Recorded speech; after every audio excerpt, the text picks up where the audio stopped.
What's good, guys? Here with Nate. This is Crossbeats Production, and thank you for tuning into the channel. It has been quite some time since I made a video, roughly about a month. I've just been away, just chilling out. I want to have a bit of a break from YouTube, and I've got to say thank you to you guys for continually subscribing while I've been away. Yeah, let's get straight into this stuff. I want to do a behind the beat.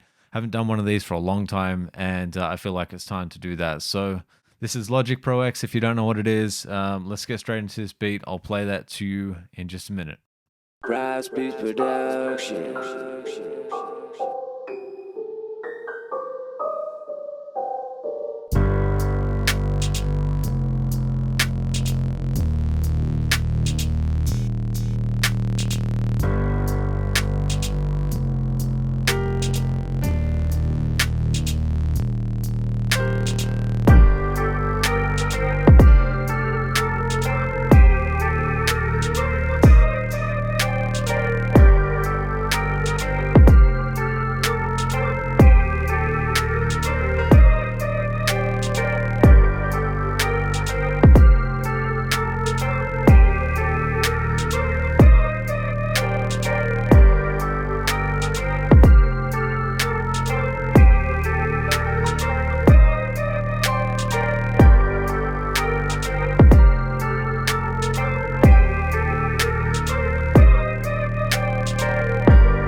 Alright, so you guys get the vibe. This is going to be a pretty fire track once it's finally done, and I've got some lyrics written to it and like that vibe and stuff that I'll show you guys in the next video. But I want to share with you guys how I made this beat and kind of how it all originated and started. So first off, this little music box thing here, I'll just solo that. Now that kind of vibe, it all started with a music box. So I had an actual sound that was a little bit different to that. I'll just duplicate and show you the sound. So I used, where is it? This one here. So I originally used this sound.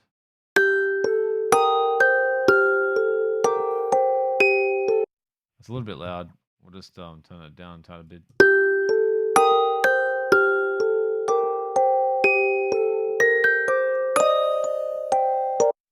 And I played this out. When I first made the track, I actually played this melody myself. So I've got the keyboard here on the side. I played the melody out. I'm not going to do it now. There's no point.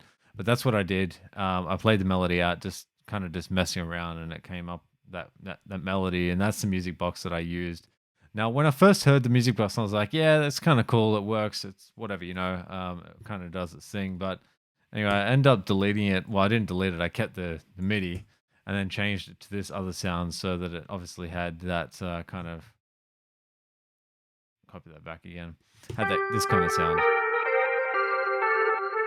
So it's like a muted keys type of sound, and that comes out of a stock instrument inside of Logic, which is Alchemy. It's probably one of my most favorite sort of stock instruments. It really does compare to Omnisphere, in my opinion, as far as sounds are concerned. But then I put an effects box on it. So this without it,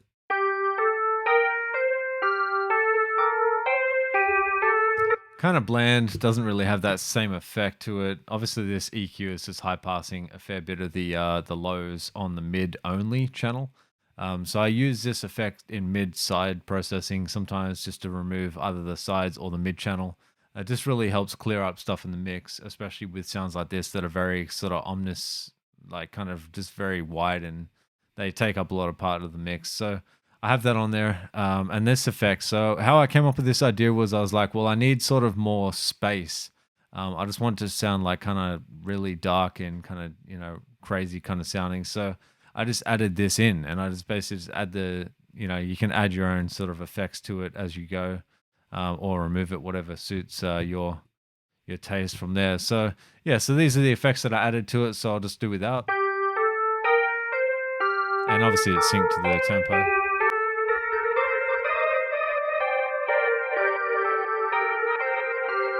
Now, I don't know what's going on here. It's a bit glitchy. It usually is supposed to show you the time sequence, so the splice, the pitch, and delay. So I just messed around with the delay a little bit. the recycle, and it's obviously gated a little bit. You can control the threshold, and this is tempo synced as well. I just left the input and outputs as they were. And then I use the micro shift because it kind of just does this wide sort of sound thing to it. It allows the sound to be a little bit wider, and I use the style too and detune a little bit to mostly 80%, probably I'd say 70 or so percent. And I put that on tight. So all this tight thing does is it just allows the sound to be tight or loose based on the delay sort of sound to it. So, but as you can see here, there's not very much mix. It's mostly dry. There's hardly any of that happening, so it's just a tiny bit of that effect on the sound there. So just do without it, and then with. So you can hear not much going on there. It just kind of does its own thing, and that's pretty much the effects on that sound. So once I established the main core of the track, I worked on the bass from there. So all I did was I copied most of the notes from the music box. So I'll just go here, and you can see I've kind of just added some random stuff in here, but you can see there's lots of the bass notes. Basically, the primary bass notes are these, and they come out of the main keys that I played. So I just had this, and that's the same sort of structure, but then I just moved it around. So you can see with this, or I should say you can hear.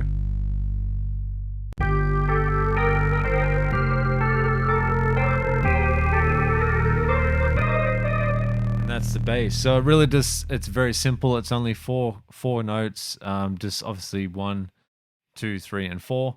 So that's the bass that goes the entire way through the track. It just makes that real dark kind of grungy sort of sound to it. Now, the next thing I decided to do, because I just didn't want just the bass on its own, I wanted to have more sounds incorporated to this track, not just the bass and, you know, that ominous sort of ominous sound. I don't know how you want to say it, whatever. It is what it is. So I added piano. And because I know the key of the track, I made it. I played it myself. So I used the piano, and I believe it was in a G. Let me just double check.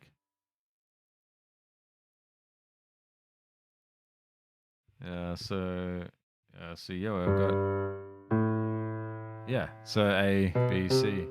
So it's a G. So I used the note G, and I just played that in 2 octaves. But you can see I'm higher up on the octaves there, right there. But if I just move the MIDI keyboard down. So all I did, I just used the bass note and just filled in that bass every single time, or every cycle of the 4 bars. So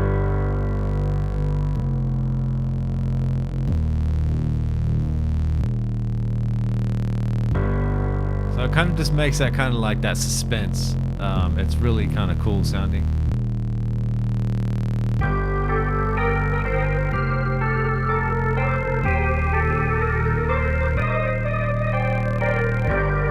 And you can't even hear it. Like, it literally just it sort of just swallows into the track, but it does create that suspense, that real kind of eeriness to the sound, and that's basically it from there. But that was added right at the end. So I'll just go through in order of which way I added these in. So once I created the bass and the music box sound, all then I did was I went into my kits. So I've got a different couple of kits here. I believe this one was a Stephen Slate kit that I got at some point. I don't know for sure, but that's the sounds that it kind of worked for this track, so I just used it.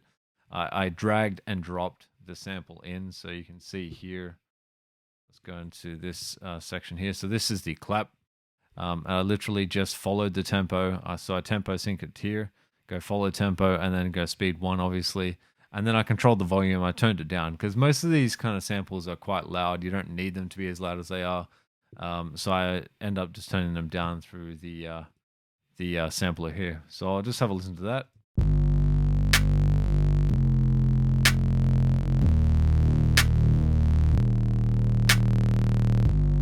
So I got that kind of sound going on, and I'll play the piano in there as well. So you can see how much it adds just to the sound, just having that piano there. And then when I had the hi-hat, I just played around with that. I actually used the step sequencer for this hi-hat, so I can't activate it now because I've already converted it to MIDI. But the way you do it, if you don't already know, I'll just create a new channel here and just basically from this point forward, if you create MIDI here, it won't then allow it. Just it cancels out this section here. So you just undo that. Just go to step sequencer, and then you adjust the sequence to be 64 if you want, and then you can just play in your stuff from there. But I don't need to do that. That's basically how you do it though. If you want to know how to do this, so I'll just delete that track. Don't need it in there. So I created the MIDI using the step sequencer. Then I just converted it to a MIDI lane here, so I can see the root note and then mess around with it from there. So I had this. Then just as I was playing it out, it sounded fine. I was like, all right, cool. So I can just duplicate that. I just dragged it across. As you can see, it's just duplicated multiple times. And then I added in a lower two notes here, so that it kind of gave that an effect. But I actually played that in on the keyboard, just playing along with the original hi-hat. So I was just like,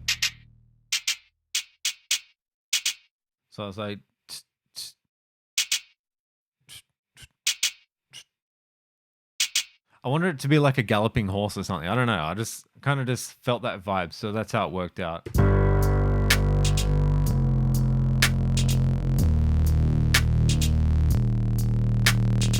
That's that vibe there. And then I added this in here, which I believe this sample is this sound here. Yeah, so it's basically the same kind of sound. I'll just move my headphones out of the way. So that's that sound, but then I put a tape delay on it, so it's creating kind of like an echo to the sound, so it just plays itself back. And then I used overdrive to kind of just give it a little bit extra sound oomph to it that way. So that plays, every second bar, but it's a lot higher up. So that's kind of just that vibe there. It's quite simple, nothing too fancy. But then again, like, when you build these types of beats, I already, as an artist, think of where I would want to be singing or rapping or doing whatever. So I'm always trying to think of how I can be creative on the track without being too over, zealous with the actual beat itself. Then this part here is the kick. So I'm using another kick. I still haven't even converted it yet. So I've just got this on the actual step sequencer so you can see the steps there. Now, same thing applies here with the kick. Just so you know, I've got that turned down by 5. I followed tempo, and I also used the fade tool inside the sampler to reduce some of the sustain of the kick or the tail end of the kick, just so it can move out of the way really quickly so the bass and the kick don't interfere with each other. I tend to not, if I can help it, I try not to use sidechain compression or sidechain at all. It just really does help get the real vibe of the track without it. If you have the right amount of kick and the right amount of bass, you don't need it. And I'll explain to you what I did to the bass later as well, so in the mix how that worked out. But that's the kick.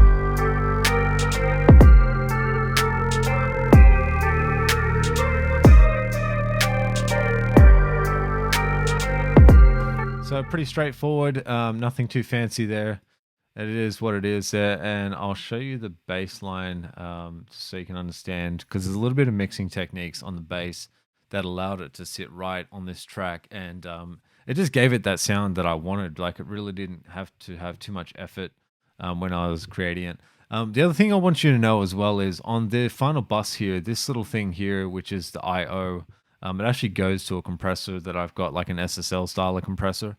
Most of the time when I'm making tracks or I'm recording vocals or whatever, I always have this on.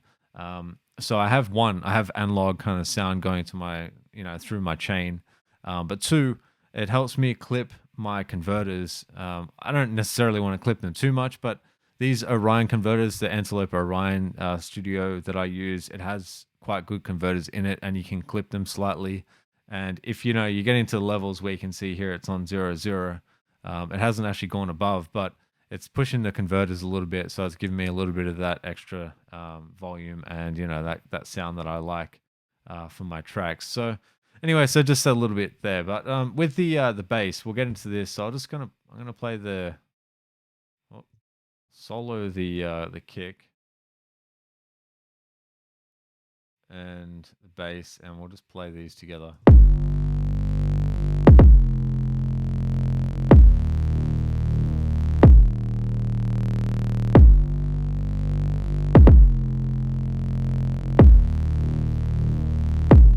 All right, so I want to do a video just based on how to gain stage your track or your beat, whatever. I want to do that just so you can understand exactly what's happening here. But first of all, the kick. So the kick here, you can see here, I've got on the mixing side of it, not much going on, just a high pass filter at 25 hertz to remove some of that real low end stuff that I don't really need. And it kind of creates a little bit of a, I guess, a phase thing happening here where the kick gets a little bit more oomph to it. And then the bass, this is the interesting part because I did similar kind of concept. I removed some of the lows of the bass. And these are the things that people seem to just add. They have way too much bass, way too much everything going on. And it's not necessary. You don't really need it. But anyway, so I removed some of the lows here and went up to 75 hertz with the EQ and removed it by minus 1.8 dB. And that's that for that. Then the next thing I did was I used this thing called, it's Waves plugin, so Max Bass. All it does, it harmonically transitions the information to a higher area on the mix. So for example, it would originally be here about 64 hertz for the most part. I don't know if you look at the EQ, I'll just have a look. Yeah, so about 60-ish. You can see there's a lot of harmonic content. What it does, it moves that harmonic content forward in the mix so that you don't have to have as much lows, but it perceives to be more low-end frequencies because it's more in the mid-range area. And that's what it does. It adds those harmonic contents into the bass there. So without it,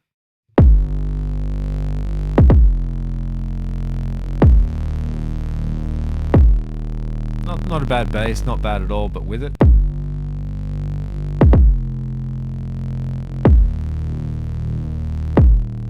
so it just sounds a little bit more aggressive, the way I like it anyway, and that worked out. So next thing here is add distortion. I love distortion on everything and anything. So distortion, I used Decapitator for this particular track. It doesn't have to be a Decapitator, it's just it worked out.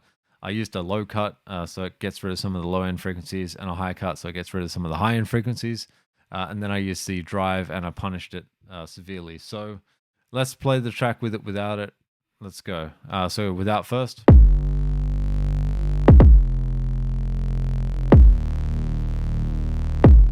And now with it.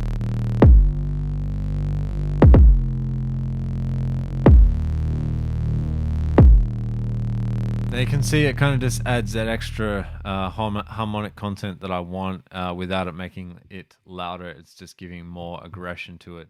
Next thing is the another distortion plugin, basically. So Neutron 3, all of the plugins from Isotope are probably my go-tos for mostly mixing and mastering on some occasions as well. But I love the Neutron plugins because if you can separate them in the advanced version, which is what I do, you can add stuff like this. So the exciter is really, really good. It's kind of like they just know how to make distortion good. Also, I like their distortion plugin. I just don't have it.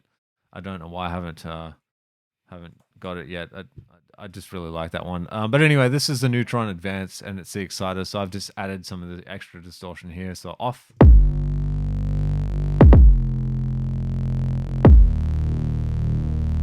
And then on.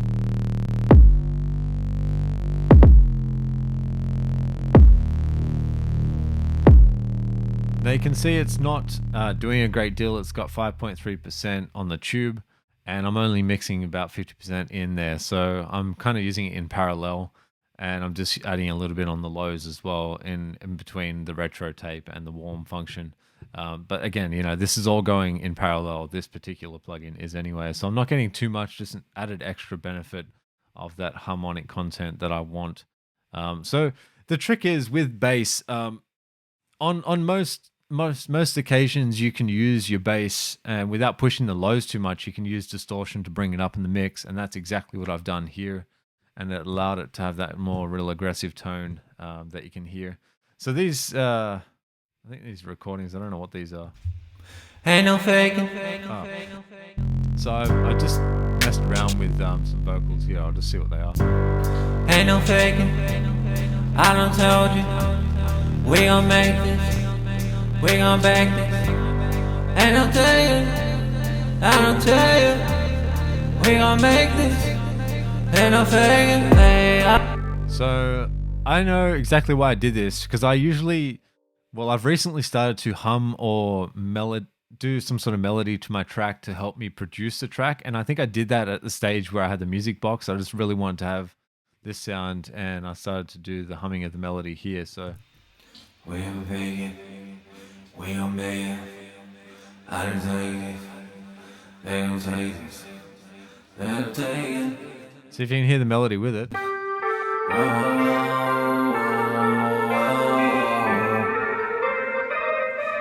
stop.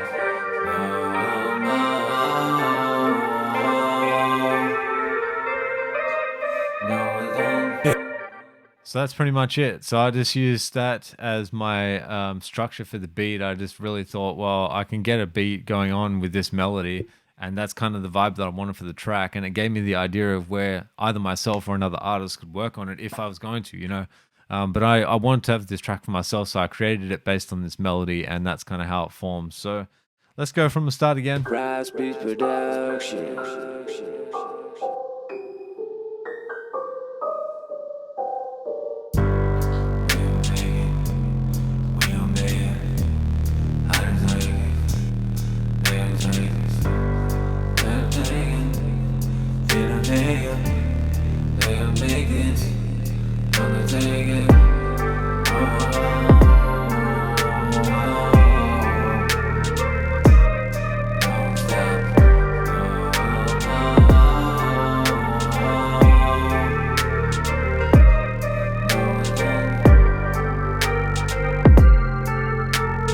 Anyway, hopefully this is of benefit to you. Hopefully you learned something out of this. I'll try and do more of these types of things as well. I keep saying that, but I really do want to do more videos for you guys and kind of get more of this stuff out there and get more stuff on my channel. So anyway, we'll catch you on the next one and I hope you guys have a good one. Peace out.